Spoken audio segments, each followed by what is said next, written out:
Ya, Assalamualaikum warahmatullahi wabarakatuh. Selamat siang, salam sejahtera, salam bahagia untuk kita semua.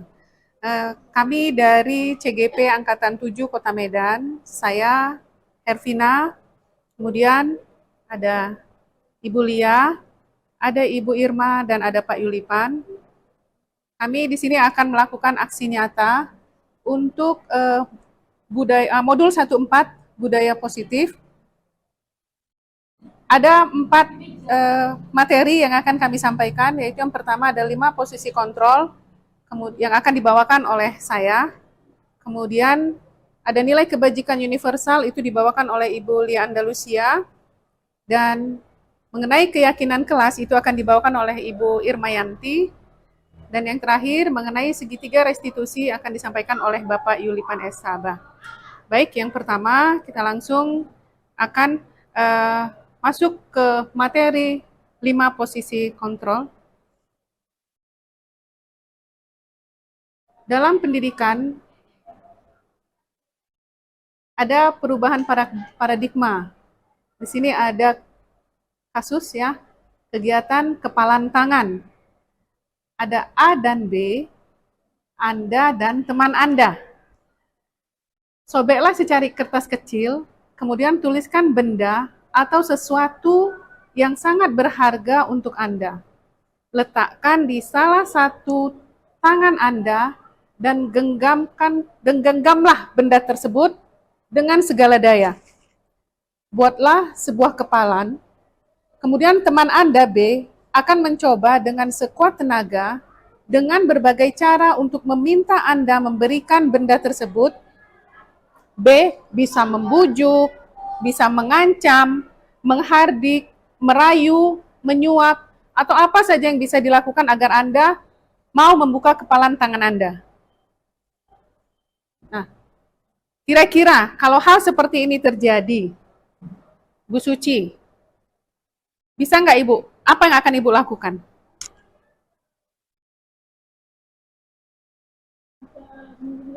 Menggenggam. Ibu tetap menggenggam tangan Ibu walaupun dirayu oleh teman? Mungkin genggamannya akan sedikit merenggang. Kenapa? karena fokusnya hilang. Hilang karena dirayu teman tadi, fokusnya jadi hilang. Oke, baik. Tapi akhirnya nanti Ibu buka nggak? Enggak. Ibu tetap nggak mau membuka. Oke, baik. Kira-kira kalau Ibu Ambar gimana? Ibu kan menggenggam kertas nih di tangan, kemudian teman Ibu memaksa. Kira-kira Ibu buka nggak genggaman tangan ini? Enggak, tetap mempertahankan. Tetap mempertahankan. Kenapa, Bu? Karena ini punya saya gitu loh. Oke. Dan orang lain nggak melihat. Oh, gitu ya. Punya saya kan. Iya. Jadi saya mempertahankan gitu loh. Oke. Walaupun isinya kertas atau uang gitu loh, Bu. Iya. Walaupun kertas, walaupun apa ya, pokoknya ini punya saya. Walaupun dirayu, gimana pun Ibu nggak mau ya, buka ya. Oke, baik. Nah, paradigmanya di situ, sesuatu hal itu akan kita lakukan, ya. Kita tidak perlu bergantung kepada orang lain, tidak perlu kita karena sesuatu itu dari orang lain, tetapi dari diri kita sendiri. Keyakinan kita itu yang pasti, yang perlu. Jadi kalau memang kita bilang, oh enggak ini punya saya, atau contohnya kita mau melakukan sesuatu, kita itu tidak perlu dari orang lain. Yang pasti, yang penting itu dari dalam diri sendiri. Itulah perubahannya ya. Oke. Nah, next. Tadi saya 5 posisi kontrol ya. Nah, ini berkaitan dengan keyakinan ini tadi ya, kegiatan perubahan kepalan tangan tadi.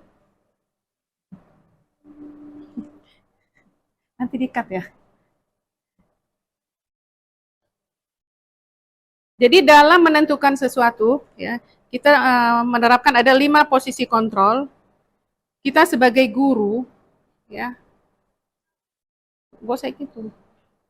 Kita sebagai guru itu ada posisi kita sebagai penghukum, posisi kita sebagai pembuat rasa bersalah, kemudian ada lagi posisi kita sebagai teman, Kemudian posisi kita sebagai pemantau dan posisi kita sebagai manajer. Jadi kalau kita sebagai penghukum, dalam mengenangani kasus siswa, kita cenderung menghukum. Nah, kalau kita menghukum, hukuman itu kan sesuatu hal yang tidak disukai oleh anak-anak. Oleh kita lah, kita kalau dihukum pasti nggak suka kan. Jadi kalau kita memanggil anak yang bersalah, kemudian kita memberikan hukuman, memang anak itu akan berbuat sesuai yang kita inginkan, tapi dia akan merasa dendam. Itulah tadi posisi kontrol kita sebagai penghukum. Kalau posisi kontrol kita sebagai teman, itu, ini Bu, posisi kita sebagai teman, kita bisa menjadi teman kepada anak-anak. Mungkin polanya kita akan lebih bersahabat dengan anak-anak. Tetapi ada kelemahannya. Anak-anak jadi tidak merasa segan lagi dengan kita. Ah, teman saya kok, katanya gitu kan. Nah, kemudian ada lagi yang pembuat merasa bersalah. Contohnya, Albert, kan Bunda bilang, tolonglah jangan absen-absen lagi. Bunda loh yang dimarahin sama ketua jurusan. Bunda loh yang dimarahin sama wakakurikulum. Nah, si Albert, iya Bun, saya nggak absen lagi. Tapi dia di situ kan kita timbulkan rasa bersalah sama dia. Padahal kita seharusnya nggak bisa seperti itu. Kalau tadi yang pertama kita sebagai penghukum, anak merasa bersalah dan dendam sama kita. Kemudian cara yang kedua kita lakukan kita sebagai teman. Tapi efeknya anak-anak nggak ada lagi segannya ke kita. Dia merasa, oh, teman saya kok kalau nanti saya berbuat salah pasti saya dibantu. Namanya teman, kan gitu. Nah kalau ini tadi pembuat rasa bersalah.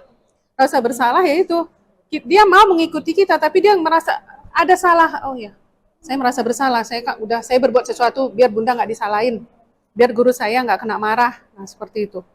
Nah kemudian posisi kontrol berikutnya sebagai apa Bu?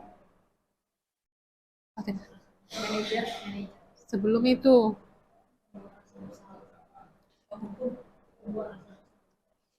Nanti cut dulu Bang. Nah, ada lagi posisi kontrol yang keempat dalam kita memberi ataupun menangani siswa yang bersalah, kita sebagai pemantau. Contohnya, ya, Andriska terlambat. Siswa kita Andriska namanya terlambat masuk kelas. Kemudian kita bilang, kenapa terlambat? Saya tadi Bu kena macet di depan. Oke, nanti setelah pulang sekolah ataupun setelah istirahat, waktu istirahat kamu jangan keluar ya. Kamu kerjakan tugas yang saya kasih tadi sama teman-teman. Nanti saya lihat. Nah, waktu istirahat, benar si Andriska ini benar karena dia merasa bersalah. Ya udah, dia nggak istirahat. Dia keluar, dia di dalam kelas mengerjakan tugas-tugasnya. Nah, di situ posisi kita sebagai guru itu masih sebagai posisi pemantau. Kita memantau, nggak kita tinggalkan dia. Kita lihat benar nggak nih anak ini, istirahat nggak dia? Nah, masih sampai di situ. Kemudian posisi yang terakhir yaitu posisi manajer. Jadi di sini posisi guru dalam menangani siswa itu sebagai manajer. Artinya sebagai manajer kita memberikan pertanyaan kepada siswa atas kesalahan yang dia buat, kemudian kita tanya juga solusinya kepada siswa tersebut. Kalau manajer kan hanya memanage, ya kan? Dia nggak perlu melakukan, tapi dia tetap mengontrol gitu. Jadi sebagai pemantau iya, sebagai manajer iya. Jadi siswa tadi melakukan sesuatu bukan karena takut dihukum, ya kan? Bukan merasa bersalah, bukan karena dia menganggap kita teman, atau karena diawasi oleh guru, tapi memang timbul dari dirinya, oh saya memang harus melakukan ini. Jadi diajak dialog lah di situ. Nah, itu. Jadi dalam memberi hukuman kepada siswa, kalau siswa membuat suatu kesalahan, kita sebagai guru harus menerapkan 5 posisi kontrol ini. Tapi yang paling penting di sini adalah posisi yang kelima. Kita harus bisa sebagai manajer. Walaupun memang kita harus juga menjadi kawan, tapi bukan berarti dalam memberi solusi kita itu posisinya sebagai teman. Bukan. Oke, itu dari saya untuk 5 posisi kontrol dalam memberikan aksi nyata kepada siswa ya. Ya, harapannya kita bisa menerapkannya di sekolah nanti. Setelah dari sini ke depan kita akan menerapkan hal-hal yang paradigma dari budaya positif yang dikeluarkan oleh Ki Hajar Dewantara. Demikian, terima kasih. Assalamualaikum warahmatullahi wabarakatuh. Waalaikumsalam warahmatullahi wabarakatuh. Tiga. Nama saya Lia Andalusia. Saya adalah calon guru penggerak angkatan 7 yang berasal dari Kota Medan. Di sini saya akan memaparkan tentang aksi nyata modul 1.4, yaitu budaya positif. Nilai-nilai kebajikan universal. Nilai-nilai kebajikan universal adalah sifat-sifat positif yang merupakan tujuan mulia yang ingin dicapai setiap individu. Nilai-nilai tersebut bersifat universal dan lintas bahasa, suku, bangsa, agama, maupun latar belakang. Jadi setiap perilaku atau perbuatan memiliki suatu tujuan sesuai dengan teori kontrol. Dengan mengaitkan nilai-nilai kebajikan yang diyakini seseorang, maka motivasi intrinsiknya akan terbangun, sehingga menggerakkan motivasi dari dalam untuk dapat mencapai tujuan mulia yang diinginkan. Jadi di sini kita di sekolah ini ya, kita secara tidak langsung sebagian sudah menerapkan apa itu nilai-nilai kebajikan universal. Sekarang saya mau nanya kepada Ibu Ambar. Ibu Ambar, di sekolah ini nilai kebajikan universal apa yang sudah Ibu terapkan?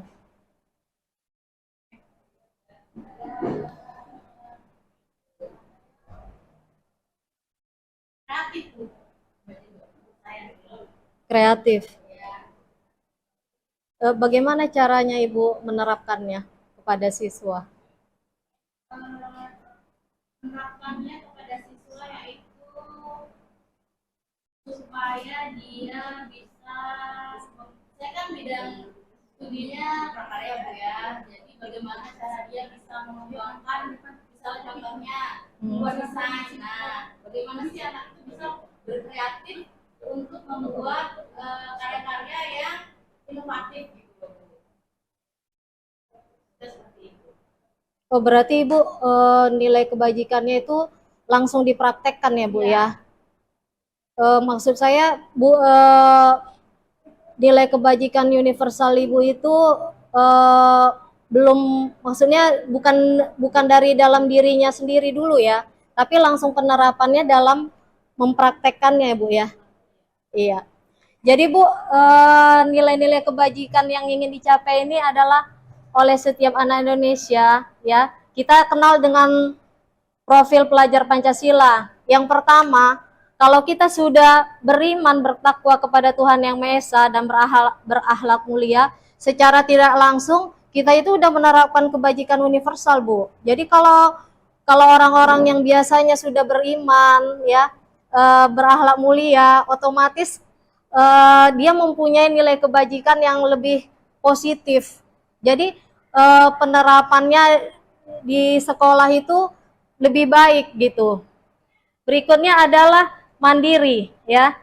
Jadi mandiri ini anak-anak yang biasanya sudah mempunyai nilai kebajikan yang baik, dia itu biasanya anak-anak itu lebih mandiri dibandingkan yang tidak ada nilai kebajikannya. Berikutnya adalah bernalar kritis.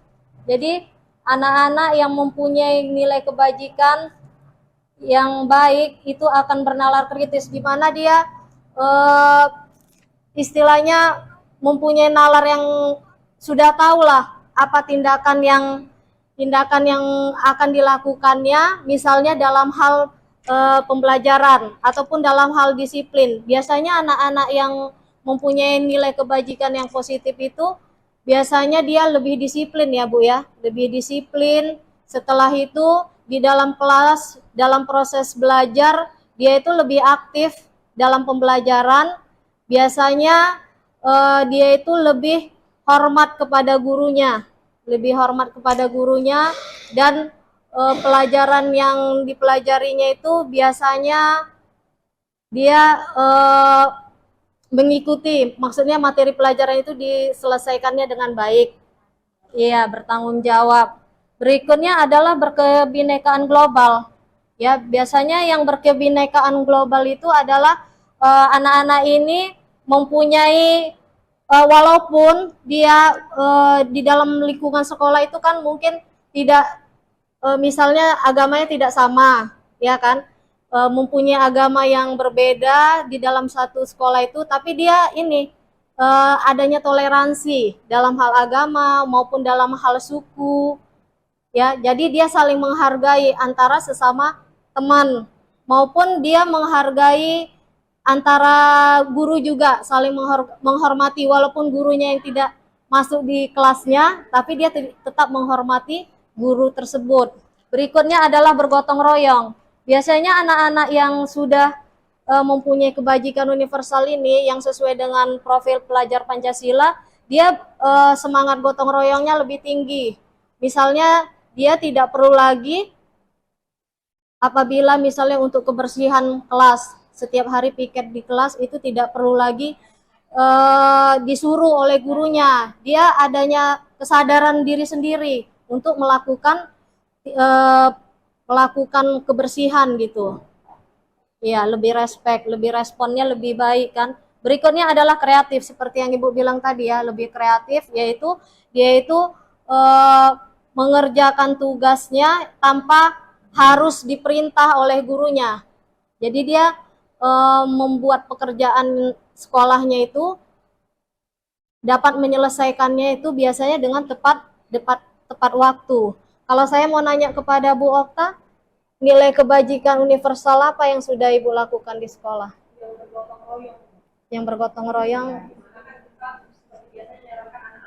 Bergotong royong ini kan tidak harus dalam hal kebersihan ya kan. Iya. Seperti kerja kelompok, diskusi kelompok itu kan adanya kerjasama, itu juga termasuk saling menolong, bergotong royong dalam mengerjakan tugas. Ya, karena seperti kita tahu, kita kan makhluk sosial, so, kita juga seperti itu sama seperti kita. Pastinya juga memerlukan bantuan dari teman yang lain. Nah, jadi kalau dalam bergotong royong ini lebih kita terapkan di dalam diskusi kelompok atau yang seperti sehari-hari dalam kebersihan kelas. Kalau dalam gotong royong maka pekerjaan atau lebih seperti itu. Iya. Tapi tidak bergotong royong dalam mengerjakan pekerjaan secara bersama ya Bu. Tidak istilahnya nggak saling melihat ya Bu, mengerjakan sendiri. Cuman dengan cara diskusi ya Bu ya. Iya. Iya. Kalau Bu Bu Seli gimana Bu Seli?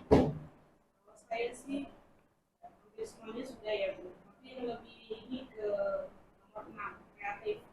Karena kalau saya sendiri dulunya mengajar produk kreatif perusahaan itu.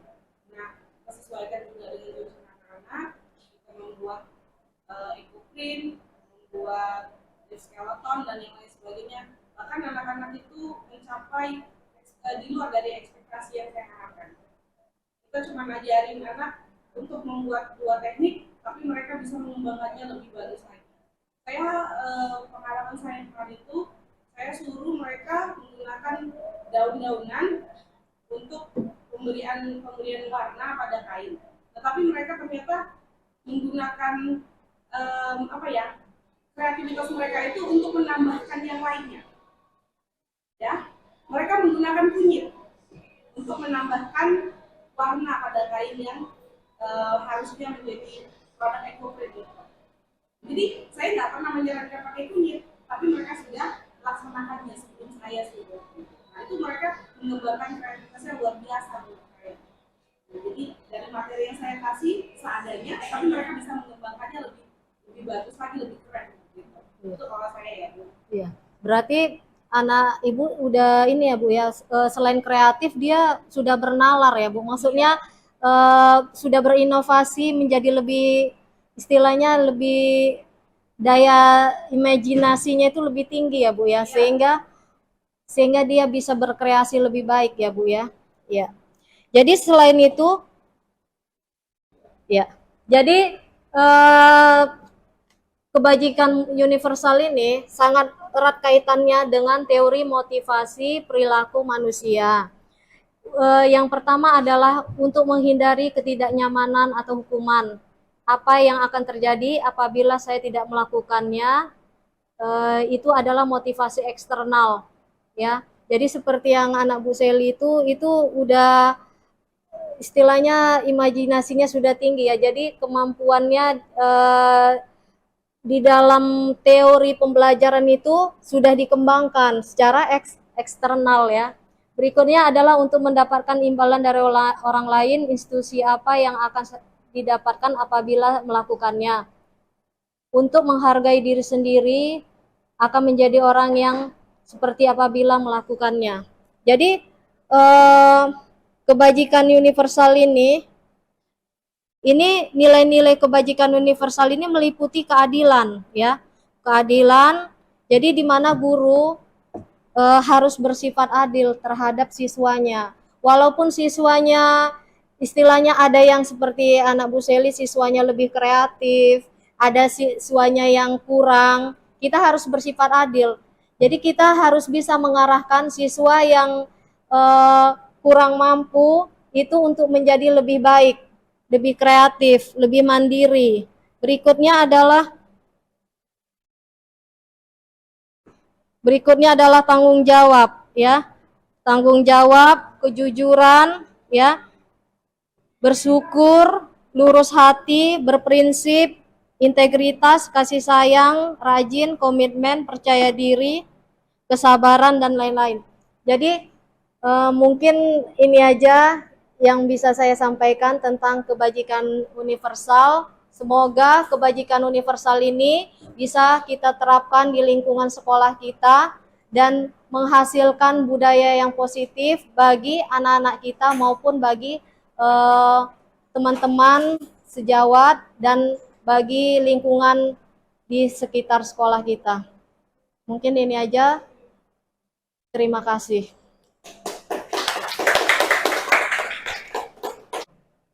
Oke, assalamualaikum warahmatullahi wabarakatuh. Selamat siang Bapak Ibu guru hebat semuanya.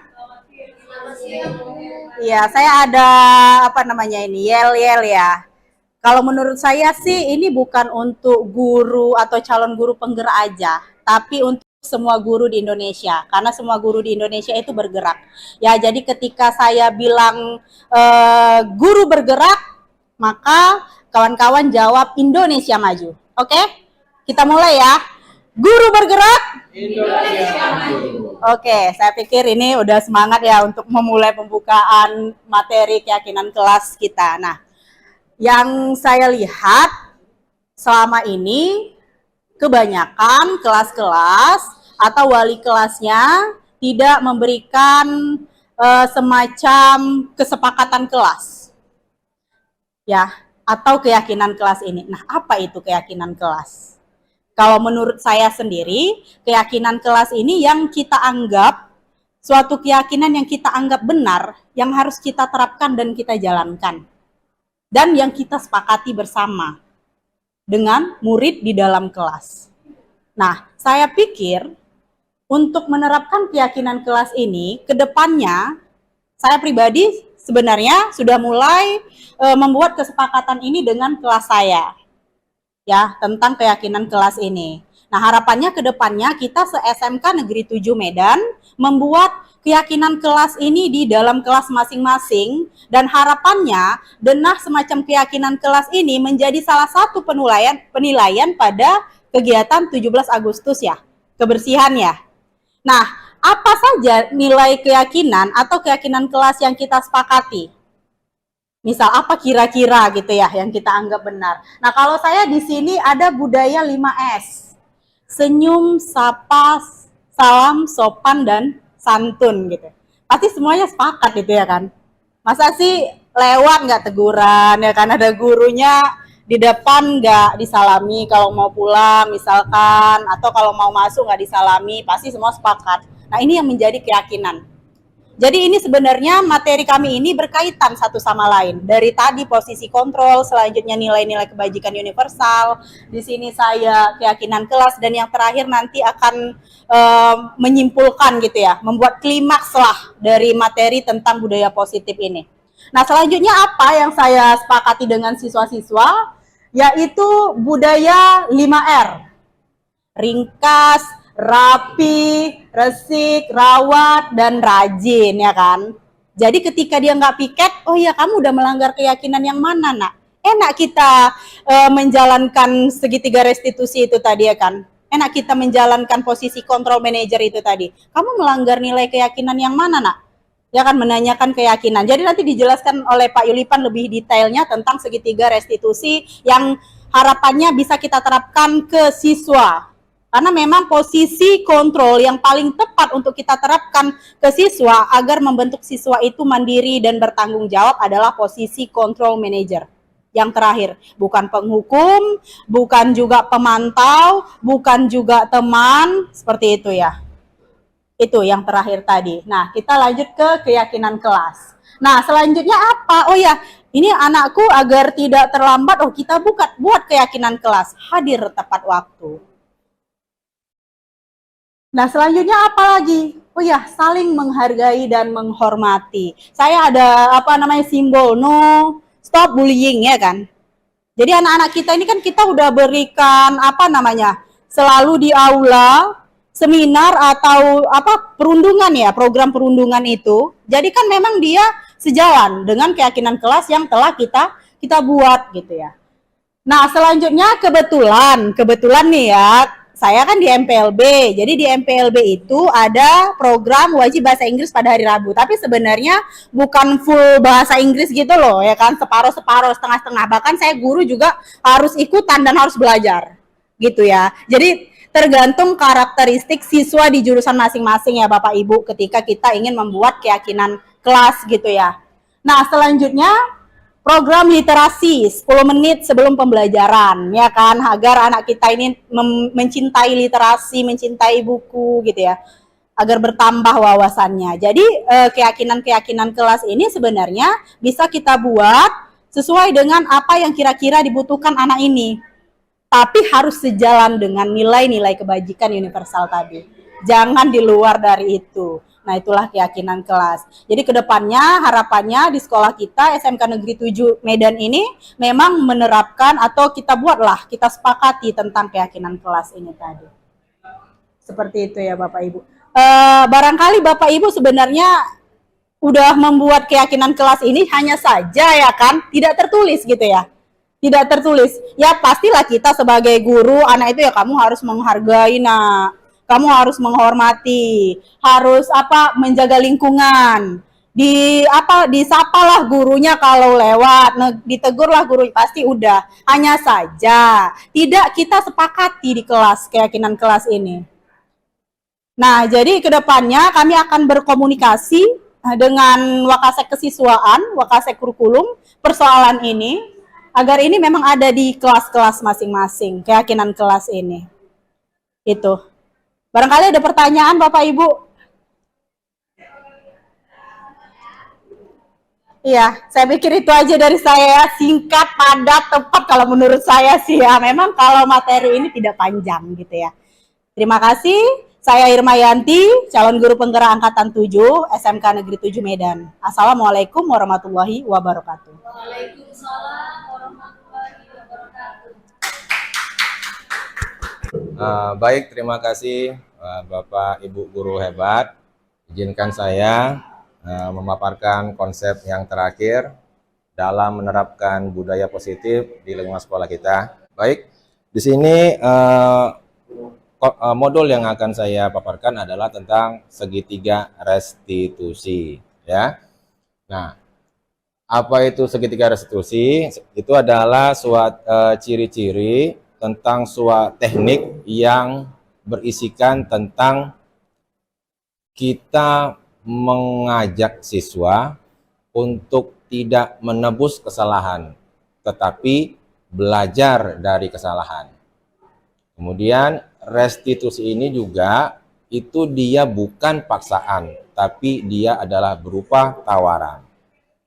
Nah, dari serangkaian banyak kegiatan restitusi ini, intinya itu adalah mengajak siswa untuk lebih mandiri dalam belajar. Belajar apa saja, khususnya dalam hal ini adalah dia belajar dari kesalahan yang telah diperbuatnya. Kenapa harus ada segitiga restitusi? Ini adalah suatu konsep penawaran yang memiliki nilai-nilai yang lebih berpihak kepada anak. Sesuai dengan filosofi pada Ki Hajar Dewantara, bahwasanya ada kalimat yang berbunyi tentang berhamba pada anak. Ini adalah salah satu bentuk pendekatannya. Nah, di sini dari tampilan yang ada di layar proyektor ini, itu kita dapat melihat dalam posisi bagian bawah, itu ada keterangan tentang menstabilkan identitas. Nah, apa maksudnya di sini? Nah, dalam hal ini, kita bertindak untuk lebih menenangkan peserta didik ketika dia telah melakukan suatu kesalahan. Ya, makanya di sini ada contoh-contoh kalimatnya. Setiap orang pasti pernah melakukan kesalahan. Kamu bukan satu-satunya yang pernah melakukan ini dan lain sebagainya. Dalam artian apa? Kita menuntut anak untuk lebih menenangkan kondisinya, biar dia tidak labil, tetapi dia bisa stabil. Artinya dia mengetahui tindakan-tindakan yang telah dilakukannya. Nah, kemudian pada sisi berikutnya, itu masuk pada teknik memvalidasi tindakan yang salah. Kita mengajak kepada anak ini untuk mereview atau merefleksi tindakan apa yang telah dilakukannya. Ya, artinya di sini bukan kita yang menjudge siswa itu bersalah, tetapi siswa itu sendiri yang mengakui bahwasannya dia telah melakukan kesalahan. Makanya tadi saya bilang, ini bukan paksaan, tapi ini adalah tawaran. Nah, setelah dia mengetahui tindakan-tindakan kesalahan yang diperbuatnya itu, baru kita mengajak anak tersebut untuk menanyakan apa bentuk keyakinan kelas yang telah dilanggarnya. Nah, masalah nilai keyakinan kelas tadi sudah disebutkan oleh Ibu Irmayanti, bahwasannya ada nilai-nilai yang telah disepakati bersama, bukan sepihak, tetapi oleh komunitas, baik guru, siswa, dan seluruhnya. Nah, jadi itulah yang diajak kepada siswa tersebut untuk lebih menggali apa nilai-nilai keyakinan kelas yang telah dilanggarnya berdasarkan perbuatan yang telah dilakukannya. Nah, pada tahap ini, siswa kita ajak untuk menemukan solusi. Nah, ingat, siswa yang menemukan solusi, bukan guru yang menemukan solusinya, atau bukan guru yang memberikan solusinya. Nah, kamu bagusnya begini, bukan. Nah, selama ini mungkin kita sering melakukan hal itu. Nah, namun dalam konsep segitiga restitusi ini, kita ditawarkan, kita diajak, dan kita diarahkan untuk menggerakkan siswa tersebut untuk lebih mandiri pada pembelajaran dirinya sendiri. Itulah maksud daripada keterangan yang disampaikan oleh Ibu Lia tentang motivasi intrinsik. Artinya motivasi yang lahir dari dalam, bukan dari luar. Nah, inilah kenapa segitiga restitusi ini dianggap suatu tindakan yang paling ideal di dalam menerapkan budaya positif di lingkungan sekolah. Seperti tadi, pemaparan yang dikatakan oleh Ibu Ervina tentang masalah 5 posisi kontrol. Ada penghukum. Mungkin kita selama ini pernah menjadi penghukum. Kemudian ada yang pembuat merasa bersalah. Kita sering menjudge anak-anak, kamu tuh begini ya, kamu tuh begini. Sehingga dia malu. Kita pernah melakukannya, jujur saya juga pernah. Kemudian yang ketiga, kita pernah membuat menjadi teman bagi anak-anak kita.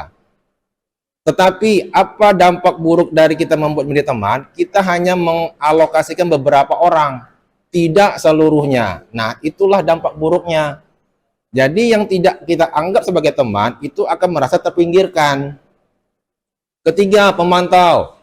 Bapak, Ibu, hukum kamu kerjakan begini, kita pantau perkembangannya. Selesai nggak tugasnya? Nah, Yang terakhir adalah sebagai seorang manajer. Nah, manajer inilah yang dikatakan Bu Epi adalah sebagai seorang yang mengarahkan, memanage, dia gitu kan. Nah, inilah teknik yang paling ideal di dalam menerapkan budaya positif. Tadi ada nilai-nilai universal yang disampaikan oleh Ibu Dia yang mengambil dari profil pelajar Pancasila. Ada namanya dimensi mandiri. Nah, pada segitiga restitusi ini sangat ditekankan tentang masalah kemandirian belajar. Jadi siswa itu belajar bukan hanya materi yang kita terapkan, tetapi juga dia belajar dari kesalahan yang dia perbuat. Nah, jadi proses belajar itu memang begitu kompleks, mungkin dikatakan rumit, dikatakan unik, berat, tapi juga menarik gitu. Nah, inilah konsep-konsep yang ditawarkan kepada kita semua tentang bagaimana cara kita untuk memberdayakan budaya positif di lingkungan sekolah kita. Mungkin nanti setelah ini saya akan menampilkan beberapa tayangan yang bisa dijadikan referensi ya. Referensi pada bentuk-bentuk tindakan bagaimana sih menerapkan segitiga restitusi. Baik, saya akan meminta bantuan untuk memutarkan berupa tayangan dari YouTube dengan kebetulan saya sendiri yang membuatnya, yang merupakan bagian daripada tugas yang harus diselesaikan tentang penerapan segitiga restitusi.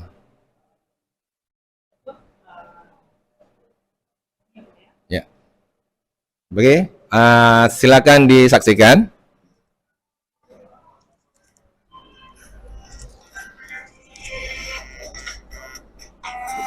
Ceritanya itu adalah dua orang siswa yang BSD ya, itu sedang latihan tapi terlibat masalah. Di sini saya akan mengusulkan sebagai seorang manajer. Saya menerapkan segitiga restitusi. 1, 2, 3.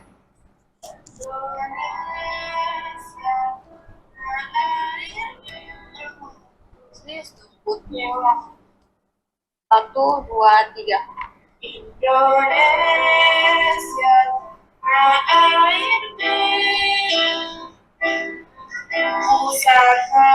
gimana sih, Put?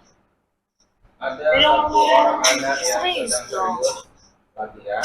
1, 2, 3. Settingan.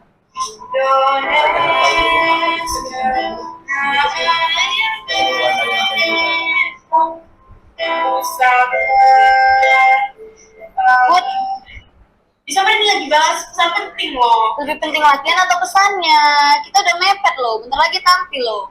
Bentar, gue kan dia mesti Yohan, cuma itu aja. Kenapa ini? Kenapa lo ribut jadinya? Putri, Pak, waktunya latihan dia sibuk cetak. Apa yang sih? Kita mau serius latihan. Terus itu yang jadinya. Ya Bu, kenapa Bapak dengar tadi kayaknya Putri nggak sedikit lagi ya? Inilah. Saya berusaha Udah, posisi dulu. Dulu yang gua sini. putrinya itu sadarkan untuk Ya, kesalahan-kesalahan makanya dulu nih. menyenangkan pada Putri. kesalahan yang dilakukan. Kenapa Putri latihannya nggak serius lagi? Dia kan udah tahu cara kita ini dekat, udah mepet waktunya. Kenapa latihannya masih nggak serius? Coba jelasin dulu kenapa. Soalnya tadi saya dapat chat dari kakak saya, Pak. Katanya bunda saya masuk rumah sakit. Dan saya khawatir dong, Pak, karena bunda saya masuk rumah sakit. Loh, nggak ngasih tahu aku dulu tadi. Ini bunda yang sakit apa tadi? Parah nggak? Makanya udah baik-baik aja, udah berpindah. Atau tidak? Nah, ya gini ya, memang terkadang dalam sekalian kita ngajarin salah sama orang lain apa itu manusiawi, tapi Bapak harap jangan kurang lagi. Nah, aku mau nanya dulu, kejadian tadi ini sudah terjadi kira-kira nih menurut kalian apa nih nilai keyakinan kelas kalian? Nah, di sini pada Ketiga, tahapan yang terakhir, tahu nggak nilainya yang sering dilanggar? Ya, kalau gitu, Bapak tinggalkan kalian di sini. Harap kalian bisa menyelesaikan masalah ini. Janji ya, selesaikan dengan cara yang baik.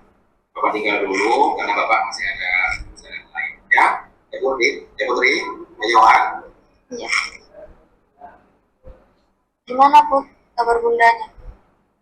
Ya sudah, begini. Aku minta maaf ya, tadi aku kasar. Mak serius.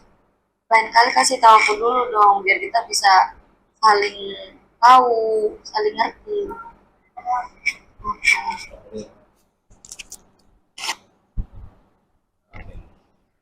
nah, tadi di situ nilai keyakinan kelas yang telah dilanggar oleh mereka berdua, tidak hanya yang si putrinya yang sibuk chattingan, tapi melainkan juga ada kesalahan yang dibuat oleh Yohan sebagai seorang pemain keyboardnya. Apa nilai keyakinan kelas yang mereka langgar adalah saling pengertian, saling memberikan perhatian. Itulah bentuk nilai keyakinan kelas yang telah mereka langgar. Nah, jadi dalam artian ini, seorang guru bukan memaksa, tapi memberikan tawaran. Kan begitu. Siswa tersebut bukan diajak untuk menebus kesalahan, tetapi berusaha untuk mengajak mereka memperbaiki kesalahan yang mereka perbuat. Artinya belajar dari kesalahannya. Di sini saya akan menawarkan tayangan dengan kasus yang sama, tapi dalam posisi yang berbeda. Yang pertama itu sebagai seorang manajer. Nah, sekarang ini posisi kontrolnya itu sebagai pembuat merasa bersalah.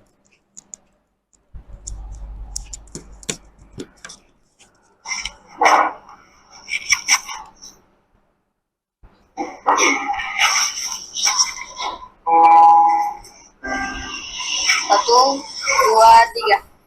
Indonesia,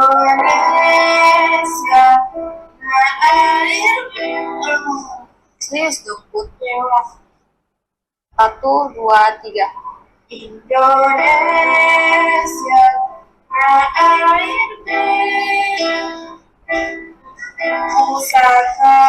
gimana sih Put? Serius dong. Satu, dua, tiga. Indonesia,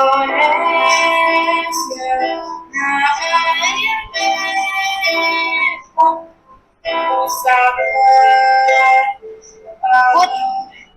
Bisa ini lagi bahas pesan penting loh. lebih penting latihan atau pesannya? Kita udah mepet loh, bentar lagi tampil loh. Udah bentar, gue kan dia mesti Yohan, cuma itu aja. Kenapa ini? Kenapa lo ikut jadinya? Putri Pak, waktunya latihan dia sibuk cetak. Betul itu Put.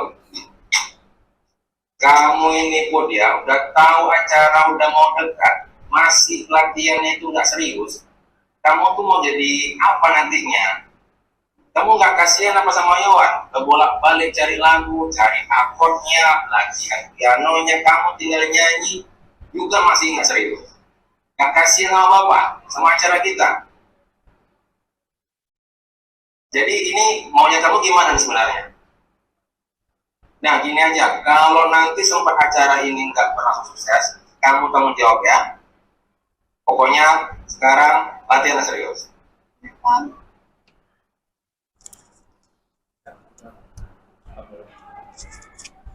Nah, baik. Tadi ada dua tayangan yang sama, tapi dalam posisi yang berbeda.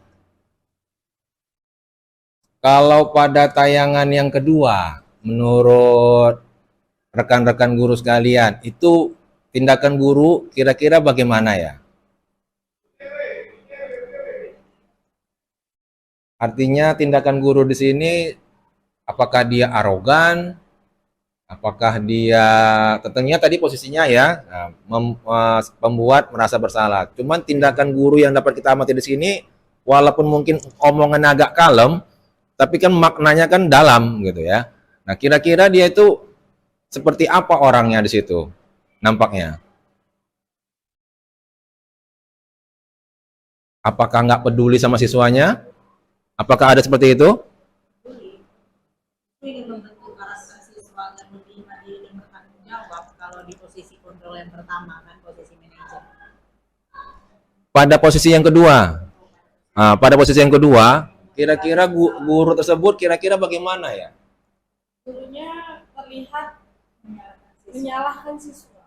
Menyalahkan siswa. Dia tidak mengerti kondisi siswanya, tapi karena tujuannya adalah untuk lomba, sehingga hanya fokus pada lombanya saja tanpa memperhatikan perasaan si anak. Padahal di video kita tahu tuh masalahnya kenapa dia cekat. Iya, berarti kita buat kesimpulan, walaupun sederhana, bahwasannya pada posisi pembuat merasa bersalah, ini guru nggak mau tahu nih cerita masalah si anak itu apa sebenarnya.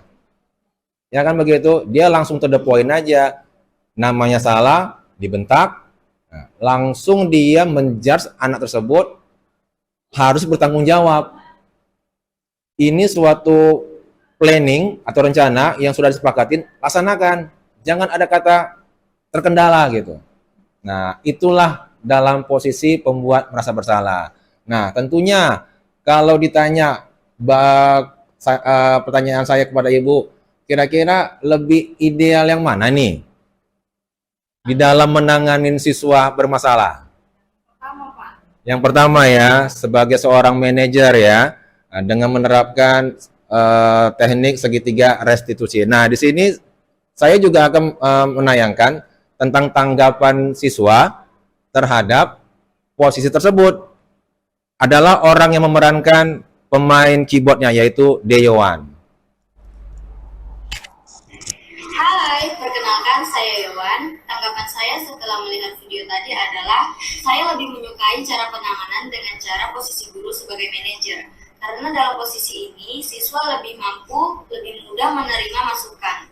Dan juga, siswa lebih menyadari akan kesalahan yang ia perbuat, serta menyadarkan siswa akan sikap saling menghargai. Lebih kurang, saya mohon maaf. Terima kasih. Subscribe ya. Baik, terima kasih. Nah, jadi itulah contoh-contoh bentuk tindakan pada di antara dari 5 posisi kontrol ya, di mana penayangan yang pertama itu adalah menampilkan posisi guru sebagai seorang manajer ya, berlawanan dengan posisi guru memperlakukan si pembuat itu merasa bersalah gitu. Belum lagi penghukum, tentunya lebih keras lagi reaksinya. Nah, jadi makanya tentunya dalam keseharian kita tentunya sama-sama tahu bahwasannya kelima-lima ini mungkin sudah pernah kita buat. Cuman kita nggak tahu mungkin secara metodenya atau konsepnya itu yang kita buat namanya apa gitu. Nah, ternyata menghukum itu banyak tekniknya, mengajarkan siswa untuk menyadarkan tentang apa yang dibuatnya itu banyak metodenya. Tidak harus dengan dihukum, apalagi secara fisik, sangat dilarang.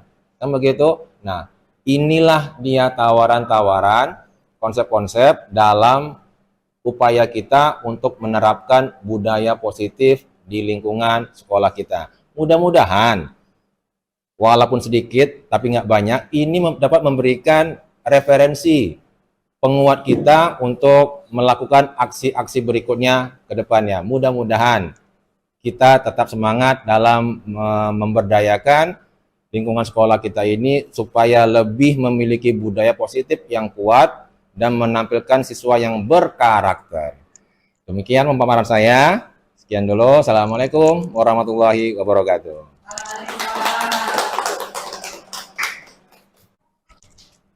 Baiklah ibu-ibu sekalian, demikian pemaparan tentang penerapan budaya positif di lingkungan sekolah kita. Begitu banyak sudah konsep-konsep yang dipaparkan, semoga ini dapat menjadi referensi bagi kita semua di dalam melakukan aksi nyata di lingkungan sekolah kita. Lebih dan kurangnya kami mohon maaf, dan kami juga tidak akan lupa untuk membagikan modulnya ini secara nyata kepada ibu-ibu sekalian semuanya. Terima kasih, sekian dulu. Assalamualaikum warahmatullahi wabarakatuh. Selamat siang.